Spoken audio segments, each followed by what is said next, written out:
पुस्तक का शीर्षक राम का अपहरण, हमने सीता का अपहरण सुना है, राम का वनवास सुना है, लेकिन राम का अपहरण नहीं सुना। और आज का जो परिदृश्य है उसमें राम शब्द को आप अन्यथा नहीं छेड़ सकते। आपके पास उसके उस शब्द के लिए, उस नाम के लिए एक वजह होनी चाहिए, क्योंकि आपको क्षण भर में कटघरे में खड़ा किया जा सकता है। तो बहुत का अपहरण में मैंने प्रेम के बाजारवाद को भी उठाया है। प्रेम का जो बाजारवाद है इसमें आप देखेंगे एक सच्ची उड़ान कहानी है, और प्रेम का जो बदलता स्वरूप है, महत्व पाने की भूख स्त्रियों में, उस पर आधारित एक कहानी ही है इम्पोर्टेंस। तो ये जो प्रेम है वो आज आँखों से शुरू नहीं है, आवश्यकताओं से शुरू है, और इम्पोर्टेंस इसका बहुत ही ज्वलंत उदाहरण है। मैं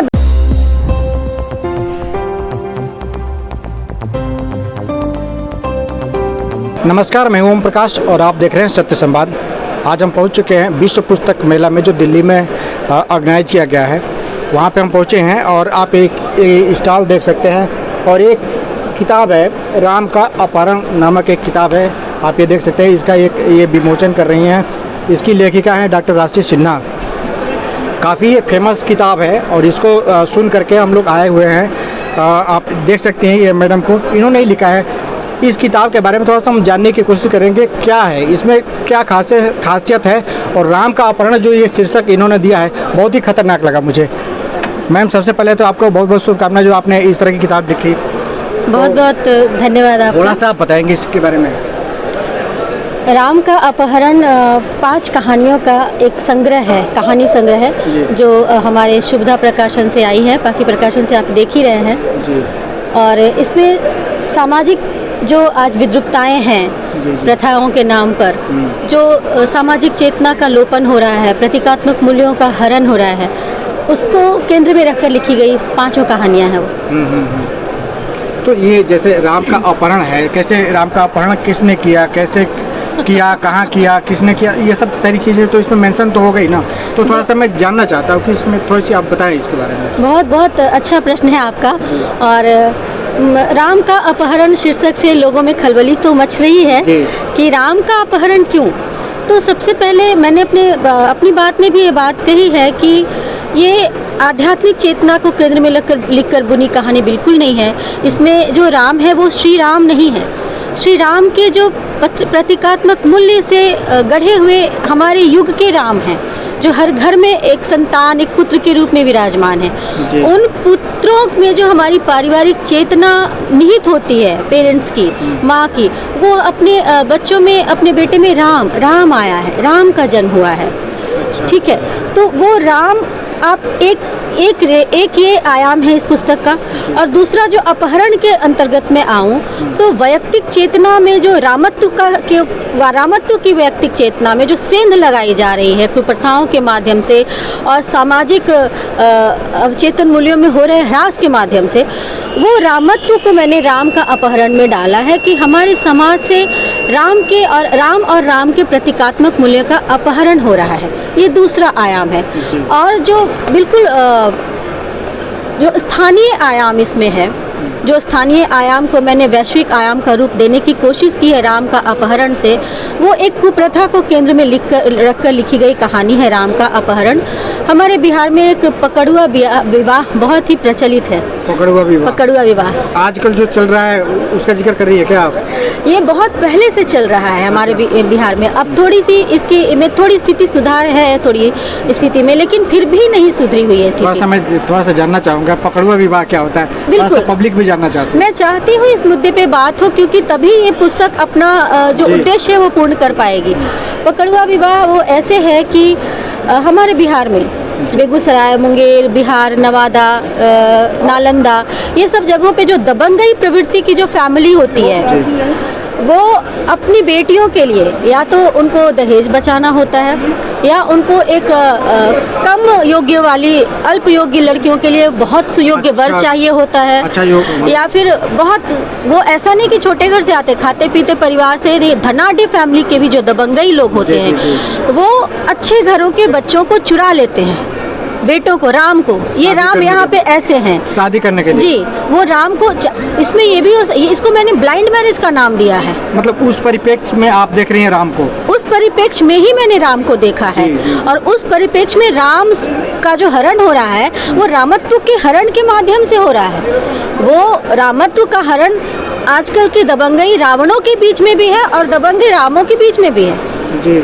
मैंने उसकी बात की है। वो प्रतीकात्मक मूल्य है। अगर पाठक अपनी दृष्टि, देखिए पाठक स्वतंत्र होते हैं अपनी दृष्टि से देखने के लिए, लेकिन उनको ये दृष्टि, लेखकीय दृष्टि जो है उसको ध्यान में रखकर इस किताब को पढ़नी होगी, ताकि वो जो आध्यात्मिक चिंतन है उसका हनन ना हो। मैंने कहीं पे वो सेंध नहीं लगाई है। ये सामाजिक मूल्यों में, पारिवारिक मूल्यों में, विशेषकर सांस्कृतिक चेतना में जो राम और रामत्व का हरण है, जो उसको मैंने एक नाम दिया है, राम का अपहरण।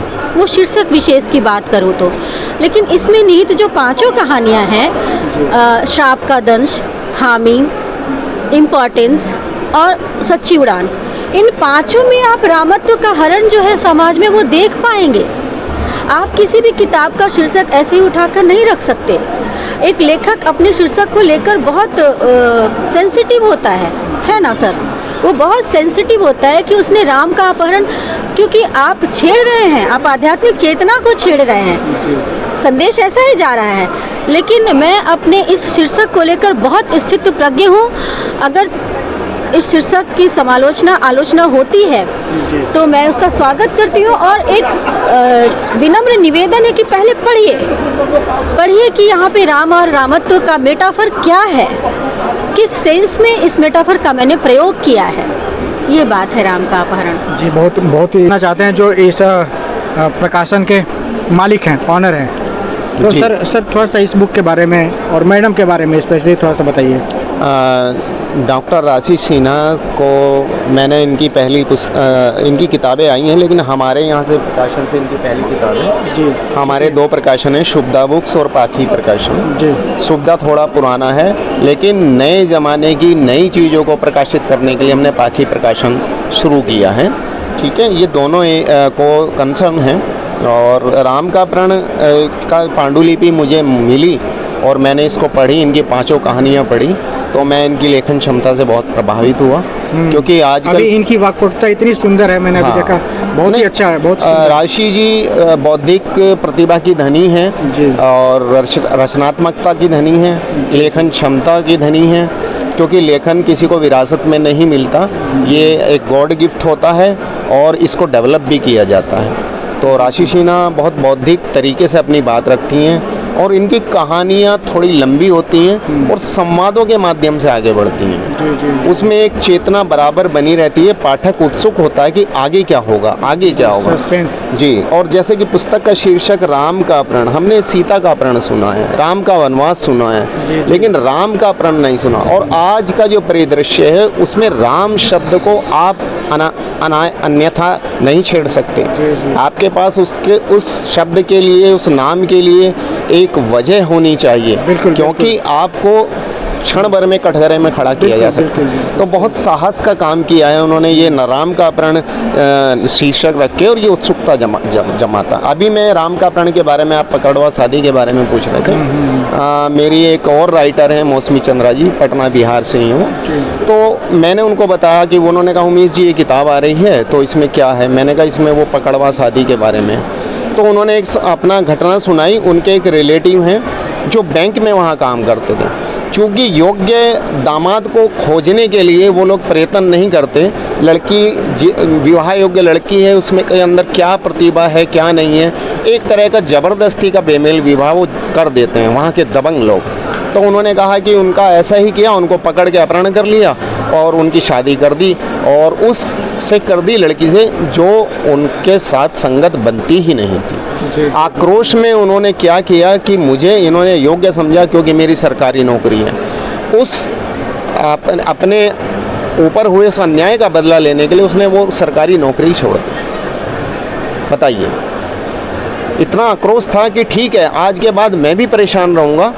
मेरी सरकारी नौकरी देखते हुए आपने मेरा अपहरण करके अपनी लड़की को ब्याह दिया ना, तो मैं भी परेशान रहूँगा और आपकी बेटी भी परेशान रहेगी। तो ये कुरीति है और ये बिहार के अंचल विशेष में सुनी जाती है, अखबारों में, न्यूज़ में भी कभी कभी आ जाता है। तो ये उस घटना की ओर इन्होंने ध्यान आकर्षित किया है। समस्या है, सामाजिक समस्या है, और राम हमारी कल्चर में बहुत सिंबॉलिक हैं, तो इन्होंने उसको लिया है। और आशीष सिन्हा जी का ये प्रयास बहुत सराहनीय है, बहुत अच्छा है। पुस्तक की अच्छी सफलता है, लोग आ रहे हैं स्टॉल पे, किताब को उठा रहे हैं, देख रहे हैं राम का अपहरण और ख़रीद भी रहे हैं। तो मैं इनको इस पुस्तक के लिए बहुत बहुत बधाई देना चाहूँ। बहुत बहुत धन्यवाद। प्रेम जो है वो किसी भी युग में अंतर अपने शब्दों के भाव में नहीं रखता, लेकिन उसकी व्यवहारिकता हर युग में बदलती आई है। आप अगर रामायण के प्रेम की बात करते हैं तो वहाँ का प्रेम आज के युग के प्रेम से बहुत ही अलग है। हम उस प्रेम को छू भी नहीं सकते, महसूस भी नहीं कर सकते, हम सोच भी नहीं सकते।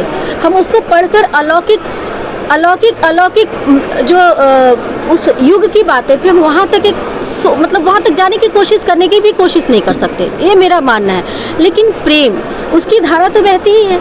तो ये जो आपका सवाल है कि चूंकि राम का अपहरण है, तो ये सवाल बनता है आप लोगों के भीतर कि रामायण का जो प्रेम था और आज का प्रेम जो है उसमें क्या अंतर देखती हैं। राम का अपहरण में मैंने प्रेम के बाजारवाद को भी उठाया है। प्रेम का जो बाजारवाद है इसमें आप देखेंगे एक सच्ची उड़ान कहानी है, और प्रेम का जो बदलता स्वरूप है, महत्व पाने की भूख स्त्रियों में, उस पर आधारित एक कहानी ही है इम्पोर्टेंस।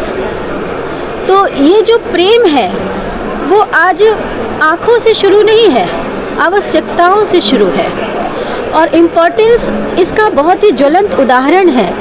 मैं बाजारूकरण से प्रेम के बाजारीकरण से भी ऊपर उठकर बात करूंगी कि प्रेम आवश्यकता परक हो गया है। तो हम उसको बस नाम में जी रहे हैं, अनुभूतियों में वो बस आवश्यकताओं में सिमट गया है। और इम्पोर्टेंस स्त्री चेतना को लेकर के प्रेम के इस नवीनीकरण को नई पीढ़ा के तहत बुनी हुई एक कहानी है, जिसमें एक शादीशुदा स्त्री प्रेम को अलग रूप में देख रही है, एक पुरुष के साथ इसलिए जुड़ रही है कि वो उसको इम्पोर्टेंस दे रहा है, लेकिन वो उस पुरुष को स्त्री के रूप में देख रही है कि जैसे एक स्त्री मित्र होते हैं वैसे पुरुष मित्र हो सकते हैं। वो भी इसलिए क्योंकि उससे इम्पोर्टेंस पाना, उसकी आवश्यकताओं की पूर्ति हो रही है कहीं ना कहीं।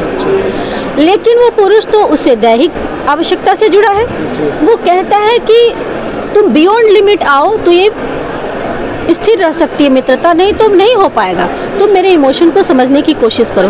इम्पोर्टेंस इस आज की युवा पीढ़ी की प्रेम के एक अलग ही दृष्टिकोण को लेकर लिखी कहानी है। और अभी आप जो बात कर रहे थे बाजारीकरण की, तो मैं एक सच्ची उड़ान पे आती हूँ कि प्रेम में स्वच्छंदता और स्वतंत्रता के बीच की लकीरों को समझना आवश्यक है। प्रेम स्वतंत्र होकर किया जा सकता है, लेकिन हम स्वच्छंद होकर प्रेम नहीं करते। स्वच्छंद होकर हम इंटीमेट हो पाते हैं। और आज की युवा पीढ़ी राम में जो अभिव्यक्त है प्रेम, उसको तो कहीं से छू भी नहीं पा रही है, उसकी ओर तो मुड़कर देख भी नहीं पा रही है, क्योंकि उनके प्रेम की परिभाषा अलग है। वो स्वच्छंद है, उनका प्रेम स्वच्छंद है। तो मैंने यहाँ पे देने की कोशिश की है उदाहरण ये कहानी के पात्रों के माध्यम से कि स्वच्छंदता और स्वतंत्रता के बीच की उस लकीर को समझकर ही प्रेम की एक अपनी जो उन्होंने अलग परिभाषा बनाई है, उसको सिमटकर उसको थोड़ा सा संकुचित करना होगा। प्रेम में स्वतंत्र होने के लिए जो सीमाएं लांघ रहे हैं वो नहीं लांघना होगा। ये मैंने सच्ची उड़ान में दिखाने की कोशिश की है। मेरी ये राम का अपहरण जो किताब है वो आगाह करने की कहानियों से अभिषिक्त किताब है।